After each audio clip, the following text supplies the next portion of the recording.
(4월 6일이) 주일이었습니다.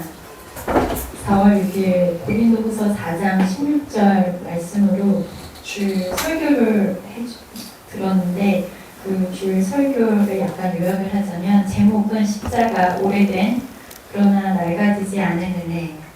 본문 말씀은 그러므로 우리가 낙심하지 아니하노니 우리의 겉사람은 낡아지나 우리의 속사람은 날로 새로워지도다.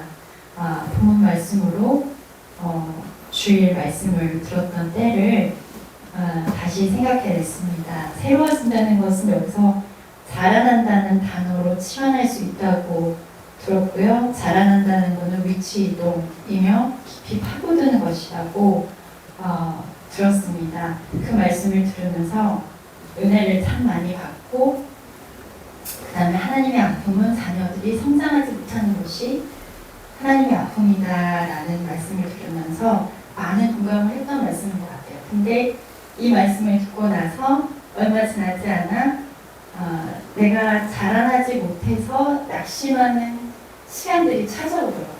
그게 한 달 반 이상으로 좀 지속이 많이 돼서 권사인직 받기 전까지 그 말씀을 듣는 일이라든가 기도하는 일이라든가 또 제가 맡고 있는 사역을 계속해서 진행시켜 나가는 일이 쉽지가 않더라고요. 그래서 제가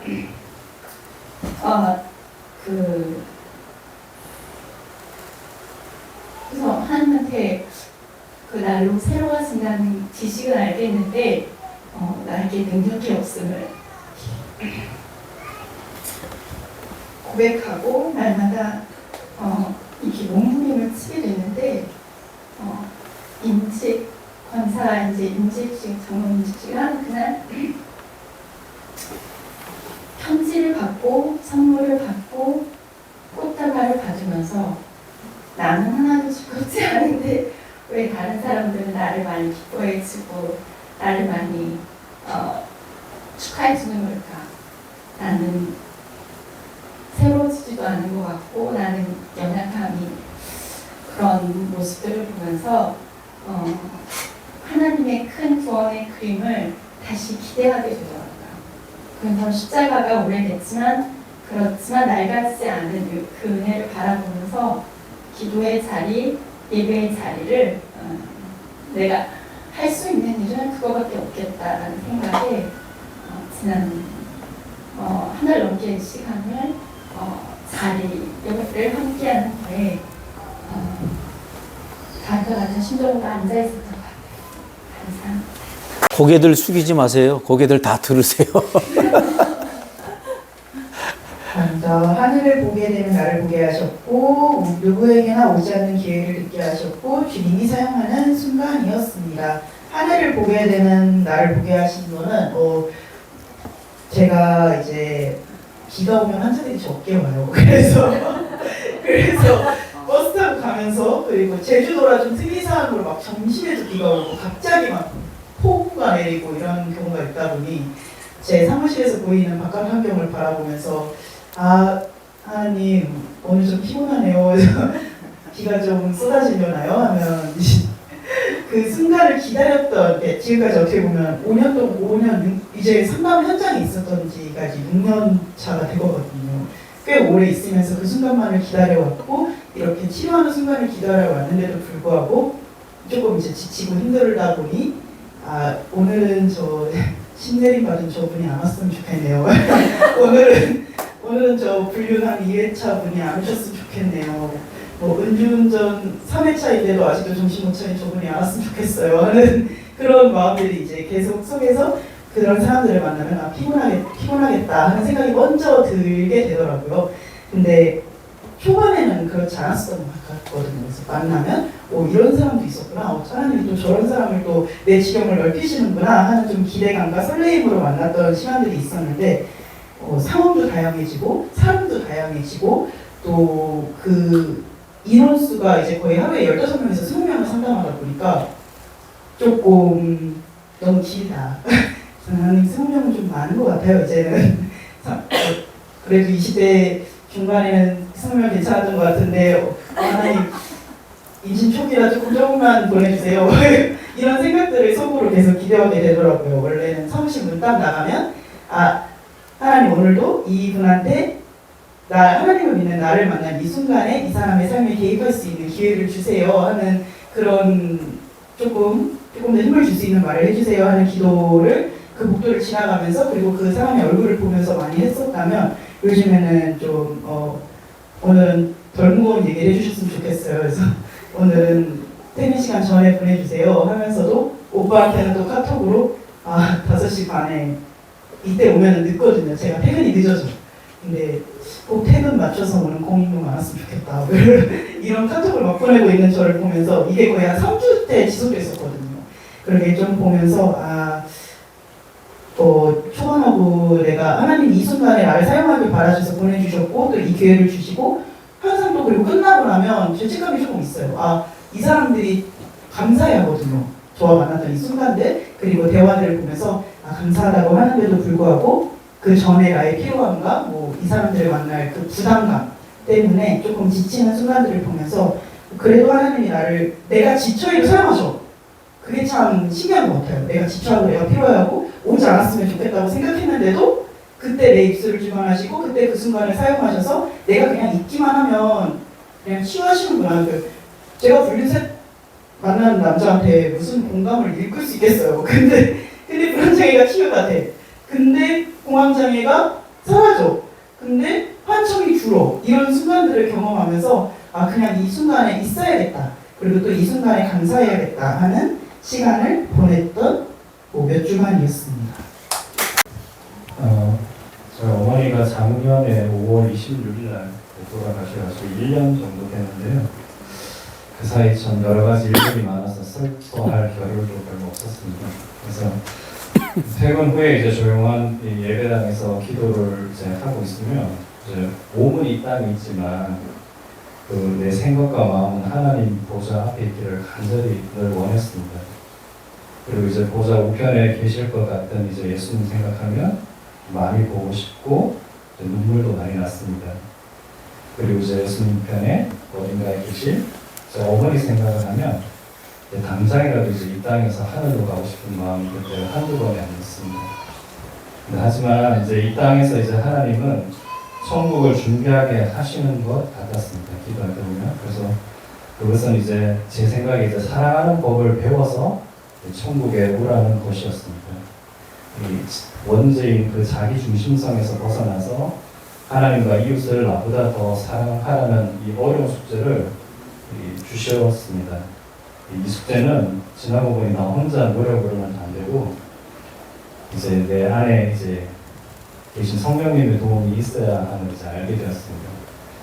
그래서 이제 예배를 통해서 나를 더 내려놓으면서 동시에 성령이 더 충만해야지만 그래서 나를 산 제물로 나를 여러 차례 죽여야 함을 알게 되었습니다. 또한 자아 성찰을 통해서 자기의 한계를 느껴서 온전히 주님을 의지해야 사랑하는 법을 배울 수 있다는 것도 이제 알게 되었습니다. 이 사랑하는 법을 이제 배운 사람들이 이제 세상에 나가면 어떤 시스템과 제도로도 할 수 없었던 천국 같은 세상을 하나님과 함께 만들어 나갈 수 있다는 것을 알게 되었습니다. 하나님께서는 각 한 명의 아이들을 보게 하셨고 하나님께서는 시온이가 하나가 친구가 많이 애기예요 라고 듣게 하셨고 이번 사역은 축복받은 다음 세대입니다.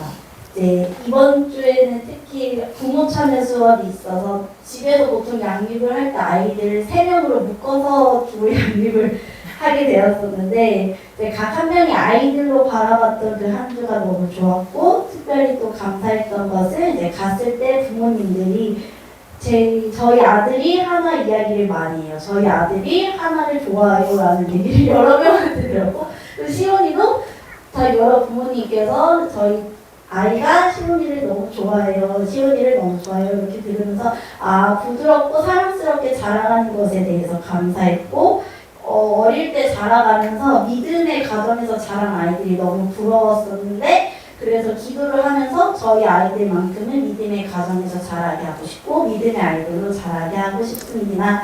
다른 것보다 아이들 가슴에 믿음이 자라나게 해주세요라고 항상 기도를 했었는데 그것을 응답으로 바라봤던 한 기였습니다. 네, 하나님께서 한주간 동안 이모를 그렇게 하셨고 먹고 싶을 때 먹어라를 그렇게 하셨고 곁에 계십니다. 저희 이모가 저희 엄마랑 좀 알고 계셨어요. 근데 사실 그분이 저한테는 되게 은인이고 되게 감사한 분이세요. 사실 이제 친척들끼리 사실 왕래가 많지가 않고 좀 그런데 저희 가정이 아버지가 돌아가시고 되게 많이 어려울 때 돈 100만 원 정도 힘들 때 좀 도와주시고 따로 받지 않고 그 돈이 흔히 이제 목사님께서 말씀하신 이영국 목사님이 이제 정장해 주셨던 그런 마음처럼 큰 돈은 아니지만 누군가에게는 너무 큰 돈이었어요. 그게 저희 가정이었고 항상 어렸을 때부터 반찬도 많이 해서 갖다 주시고 힘들 때 웃음으로 곁에 계셔 주셨고 그런 분이셨는데 이번에 오면서 제가 뭔가를 이렇게 갚을 수는 없지만 그냥 최대한 이모가 주신 반찬을 먹고 어렸을 때 그런 회상들을 좀 많이 했었거든요. 근데 그게 어떻게 보면 저한테는 추억이고 또 감사할 일이고 한데 그런 것들이 좋더라고요. 그러니까 라면을 먹고 싶었는데 이제 은지 집사가 먹지 말라고 계속 구박을 하는 거죠. 근데 저희는 사실 배추김치를 흔히 1년에 한 포기도 안 먹어요. 근데 이모가 사온 그냥 사온 게 아니라 만들어서 온 김치를 먹기 위해서 최대한 라면이랑 같이 먹으니까 어렸을 때 먹었던 그 마음이 너무 좋더라고요. 그래서 최대한 라면 먹어가면서 김치를 먹으니까 이모도 되게 고마워하고 또 사실 뭐 다른 것보다 어떻게 보면 제 임직식이었잖아요. 제가 장로가 되는 거고. 근데 그 자리에 제 옆에서 항상 곁에 계셔주신 게 저한테는 하나님께서 저와 늘 함께했고 장로 임직을 받을 때 면접 중에 어떤 장로가 될 것이냐라는 질문을 했을 때도 항상 곁에 있었던 것 같아요. 오늘교회 제가 특별히 뭔가를 잘해서 있는 게 아니라 이 교회가 세워지기까지 그냥 특별한 게 아니라 그 옆에서 곁에서 그냥 바라보고 지켜봐주고 그런 게 그 이모가 저한테 해주셨던 것처럼 맛있는 거 비싼 건 아니지만 제가 일하는 곳까지 와서 같이 식사하고 나눠주고 그런 것들이 너무 좋았던 그런 것 같습니다. 감사합니다. 하나님께서 보여주신 것은 나는 성경 말씀에 어디에 위치해 있는가를 보게 하셨습니다. 청년부 예배 될 때마다 여호수아 말씀을 같이 나누면서 계속 가나안 땅에 대한 뭔가 집중을 하게 됐습니다. 하나님께서 이게 참 지금도 계속 고민이 되는 거지만 하나님이 보여주신 땅으로 제가 가는 건지 아니면 제 욕심에 제가 그때 너무 조금 힘들어서 결정을 내려서 제가 성급하게 결정을 내렸는지 지금도 그런 싸움을 하면서 지금 필요한 게 무엇일까? 가나안 땅 정복한 이스라엘 백성들이 필요한 것은 믿음이었고 그들이 가진 게 아무것도 없었잖아요. 그래서 제가 지금 더 세속적으로 필요한 마음이나 스킬이나 이런 게 아니라 이걸 지금 믿음이 더 필요하구나. 이것을 빨리 더 회복시키고 하나님한테 더 가까이 가야겠다. 이렇게 발버둥치는 시간이었고 듣게 하신 거는 쟁기를 잡고 뒤를 돌아보지 말라. 우리 목사님께서 항상 자주 말씀하셨던 구절인데요. 내용인데요. 뭔가를 하기로 이제 결심을 하고 호기롭게 이제 나왔지만 제 생각처럼 그렇게 진행되지 않고 하는 것을 보면서 또 이리저리 기웃거리고 있더라고요. 그러니까 예를 들면 제가 이제 영업 사원으로서 뭐 판매해야 될 게 품목이 4개, 5개 뭐 계속 늘어요. 지금 여러 사람들 만나면서 이거 해보자 저거 해보자 근데 그렇게 기웃거리니까 더 어떤 욕심만 더 가득히 차고 그런 저의 욕망들로 인해 움직여지는 제 모습을 보면서 그래 처음부터 하기로 했던 것 하나님한테 기도하고 결정했던 것을 다시 해나가자 그렇게 했던 시간이었습니다. 그리고 마지막으로 미션은 사역은 한 주간 앞으로 나아가는 것만 배웠었고 뒤로 가거나 멈춰 있는 상태에서 어떻게 버티고 생각해야 되는지 지금 잘 배우지 못했던 것 같습니다. 그것을 좀 배우는 시간이었던 것 같고 항상 앞으로만 나아갈 수 없다는 사실을 깨닫고 있고 지금의 상황에 지금의 현실에 즐거워할 수 있는가 기뻐할 수 있는가라는 질문을 하면서 이 질문에 답을 해내가는 시간들이었습니다. 그래서 중학교에서 운영을 했는데 거기에서 퀴즈 할 거랑 청년에 관한 퀴즈를 준비를 했고 청년에 대한 책까지를 준비했다. 시간이 돼서 운영을 시작했다.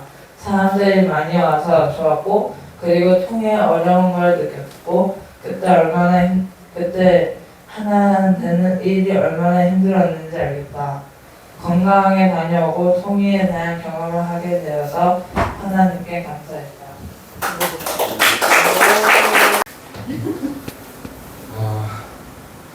제 직종은 플래닝 엔지니어입니다. 네, 일전에도 한번 말씀을 드렸는데 그래서 저는 제 성격이랑 제일 참 맞았던 것 같아요. 그냥 널려있는 자료들을 취합해서 정보로 만들고 그걸 네트워크에서 프로젝트의 플랜을 짜는 거예요. 그리고 플랜대로 제대로 진행이 되는지 제대로 진행 안 됐으면 이게 이후에 어떤 영향을 미치고 우리는 어떤 대안을 가지고 있을지에 대한 분석을 하고 의견을 내고 그 직장 생활에 제 삶의 하루하루 삶의 3분의 많게는 4분의 3의 시간을 직장에 투영해서 살았어요. 그러니까 그게 어떻게 보면 제 삶이었죠. 그러다 보니까 제 성격도 이제 그렇게 변화하기 시작하더라고요. 그렇게 어느샌가 저는 지금이 아니라 지금 이렇게 하면 내일은 무슨 일이 벌어질까? 그러려면 그거를 검색해서 나는 지금 어떻게 해야 될까? 그러니까 지금은 못 살고 계속 저의 시간은 내일인 거예요. 내일. 결국은 좀 더 나은 내일을 위해서 오늘을 살고 있는데 그 내일을 위해서 오늘을 포기하고 있어요. 그래서 지금 여기 이제 휴직을 하고 그런 부분들을 깨달았어요. 지금을 누리지 못하면 결국은 나에게 영원한 지금이 오지 않는다. 그래서 계속 하루하루에 집중하면서 살려고 노력을 하고 있고 이제 하루를 살고 소진된 내 영적인, 육적인, 정신적인 에너지들을 매일 아침 또 새벽예배 말씀을 통해서 예배를 통해서 기도를 통해서 회복을 못해요. 그리고 오늘은 이 힘으로 살아야겠구나. 그리고 또 하루를 살고 또 지지고 그 다음날 또 예배를 통해서 힘을 얻고 또 하루를 살고 그렇게 내일을 위한 오늘의 희생이 아니라 내일을 위해서 오늘을 살고 있는 그렇게 조금씩 좀 뭐랄까 계속 성장한다고 자라나고 있는 것 같습니다. 하나님은 할머니의 기도 응답을 보게 하시고 목사님들의 기도를 듣게 하시고 한 주의 사역은 고쳐나갑니다.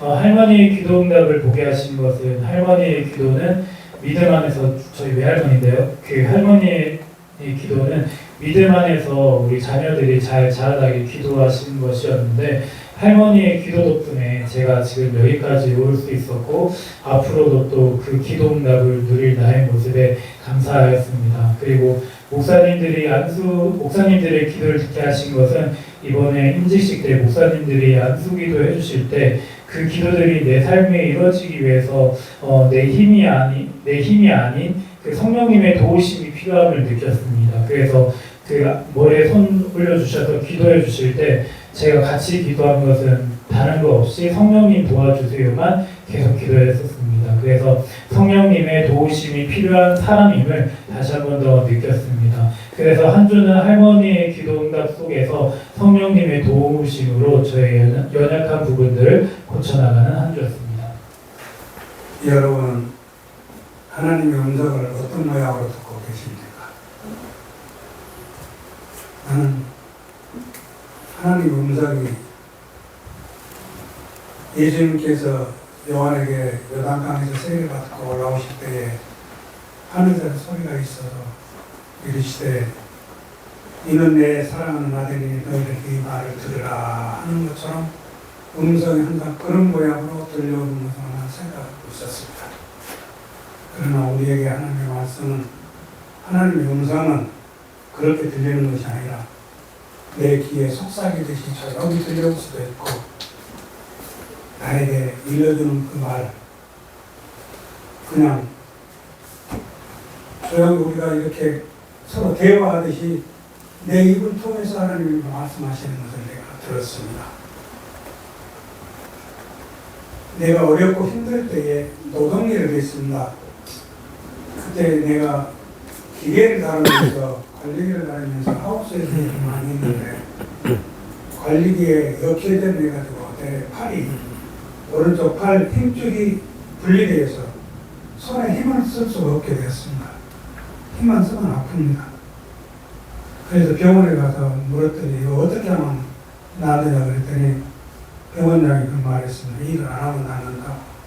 일을 안 하면 우리 가족이 우리 식구들이 객지에 와가지고 먹고 살 수가 없기 때문에 일 안 할 수가 없다고 그랬습니다. 그럼 알아서 가고 하우스에 올라가서 일을 했습니다. 일하고 밥 먹으러 가자고 하길래 밥 먹으러 내려오면서 내가 기도를 했습니다. 하나님 아시다시피 나는 돈이 없고 자녀들을 교육해야 되고 먹고 살아야 되고 내가 일하기 이렇게 힘드는데 어떡합니까? 내 팔 좀 고쳐주세요. 그랬습니다. 그러니까 직접 그 음성이 들리는데 내 입을 통해서 나에게 말했습니다. 네가 그 일 안 하면 될 거다 그냥. 그렇게 이야기를 하시더라고요. 그래요? 그럼 내가 이 일을 안 하면 무엇을 해야 됩니까? 그러니까 그건 네가 알아서 해라. 네가 알아서 해라. 걱정이 되더라고. 내가 지금 무엇을 해서 먹고 살아야 되는가 싶을 때 네가 알아서 해라 했는데 무엇을 해야 될까 이만한테 심한 노동을 안 해도 먹고 살 길이 있었습니다. 택시 운전 자격증을 땄습니다. 택시 운전을 하는데 손이 나왔습니다. 네가 알아서 해라 하는 뜻이었습니다.